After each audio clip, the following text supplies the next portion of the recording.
Hey guys, welcome back to the My Bourbon Journey Whiskey Review channel. My name is Scott. If you're already a supporter and subscriber of my channel, thank you so much. I greatly appreciate all of your support. If this is your first time here and you're looking for reviews of different whiskeys such as bourbons, ryes, American style whiskeys, go ahead and hit that subscribe button. Also make sure to hit the bell notification. That will alert you to when I'm doing new uploads, live streams, things along those lines. Also, if you're interested in supporting or contributing to the channel, you can through my Patreon page, which I'll have linked in the description below. So today we're going to be doing from Luxco Distilling. This is the Rebel Yell 10-year single barrel. But before we get into the review, roll that intro.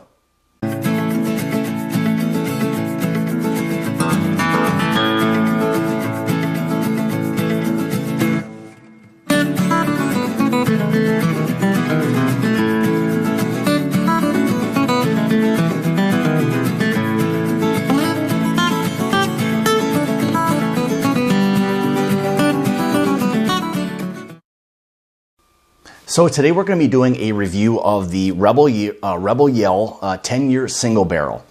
Just a little bit of information on this.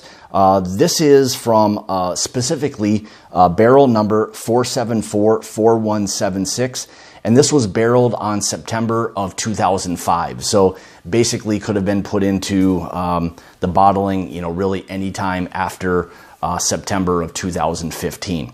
So MASHBILL on this is essentially undisclosed, was thought to have been sourced from an unknown distillery, most likely Heaven Hill, just due to the relationship that they had, especially during the time of the bottling of this particular single barrel.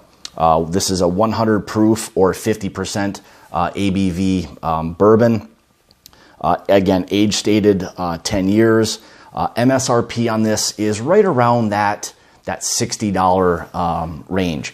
It has become something that's a little more readily available than it used to be, so I don't know if they're just producing more of it or kind of how that's going, or the distribution has just gotten a little bit larger to several other markets.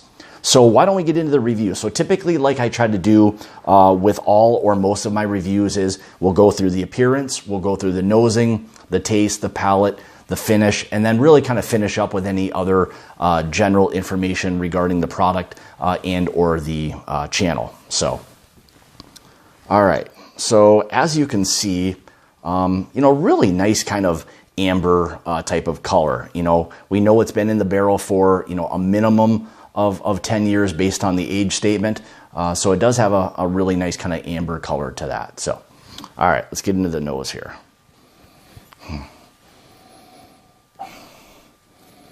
So right away, you're hit with a ton of caramel and like vanilla bean, like a fresh vanilla bean. So if you kind of scraped out the kind of the inside of a vanilla bean, that's kind of what I'm picking up here. Lighter kind of oak, not as oaky as you would think. I don't know what the char level is that they're using for this particular single barrel. Still get that nice kind of sweet corn presence to it. Again, that light oak, but the vanilla is really what's starting to kind of come out in this for me. So, yeah, the oak is really kind of starting to come through a little bit more on this. That caramel is there. A little bit of butterscotch is there as well. Some nice, nice kind of notes. It's soft. It is a wheated bourbon.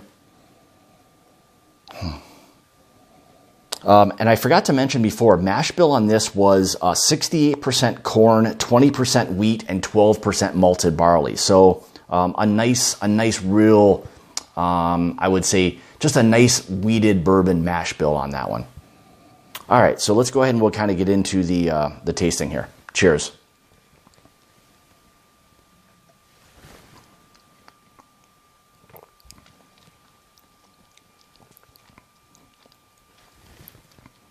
So we'll take another sip and then we'll kind of really start to get into kind of the flavor profile of it at that point. Usually when you're tasting something, at least at, even at 100 proof, that kind of first sip of the day, you know, it can kind of hit you. So you'll get a little bit of that heat right away, just to kind of get your mouth and the palate kind of, you know, prepared for really what it is you're kind of tasting. So.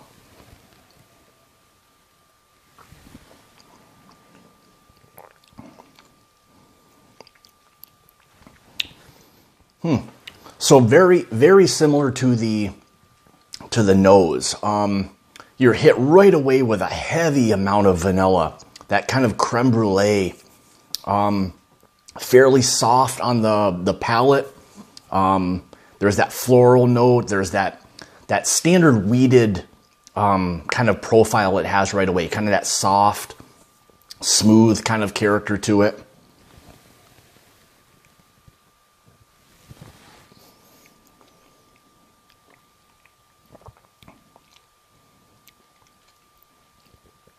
Yeah, again, a little bit of light oak. That floral is kind of coming through in it. And I picked that floral note up in a lot of wheated bourbons. It's kind of that just soft, delicate, you know, taste, that profile you kind of get from a wheated bourbon if you've ever had, you know, a wheated bourbon before. But nice oak, but a lot of vanilla on this, that caramel. Butterscotch wanting to come through just a little bit on it, not overly dominant or anything.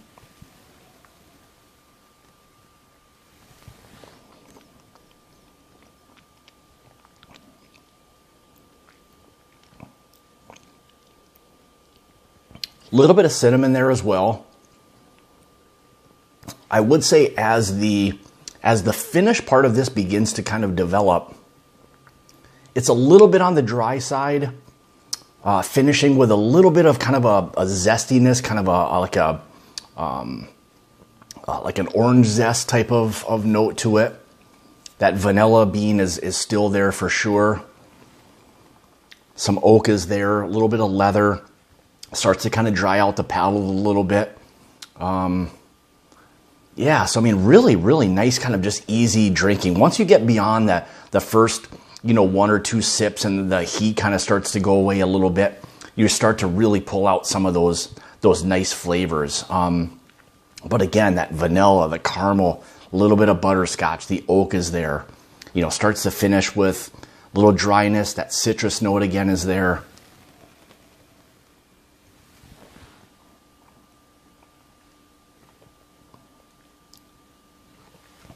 Yeah, and that you really start to feel the dryness, and the finish part really wants to hit the mid to the back of the palate. That's really where you're starting to get all of the finish here. You know, up front you get a little bit of that heat, but as that finish really kind of starts to develop, everything is to the mid to the back of the palate. You know, the leather, the tobacco, that citrus, you know, nice oak to it, kind of gets a little bit dry. That doughiness from the wheat kind of wants to come out a little bit. Really nice kind of, you know, wheated bourbon. You know, nice 10-year age stated on this. Fantastic, you know, wheated bourbon, I'd say. Really easy to drink. For 100 proof, it's not overbearing by any means. It gives you a little bit of a hug, you know, with the heat that's there, but really, really nice bourbon. This would be something that's just, you know, easy to sip on if you're experienced a little bit with bourbon and you like a wheated mash bill. I would recommend, you know, this from that standpoint. I think it's a really nice, you know, drinking, you know, well balanced, you know, bourbon whiskey. So fantastic product. So again, this is the Rebel Yell 10-year single barrel. Again, this is a little bit of an older expression. I've had this for a little while and wanted to eventually do a review of it, and thought I would do that today. So, but again, fantastic bourbon. So this would be something I would recommend from a wheated mash bill standpoint. So with that being said, so like, subscribe, leave some comments. Really enjoy kind of all of the feedback that is provided. Also check out, again, like I said before, my Patreon page. If you're interested in contributing or supporting the channel, feel free to do so. Again, I'll have that linked in the description below. So again, just to kind of hit on this a little bit, this is the Rebel Yell 10-year single barrel bourbon from Luxco Distillery. So like I say, it's about the journey and not the destination. Cheers.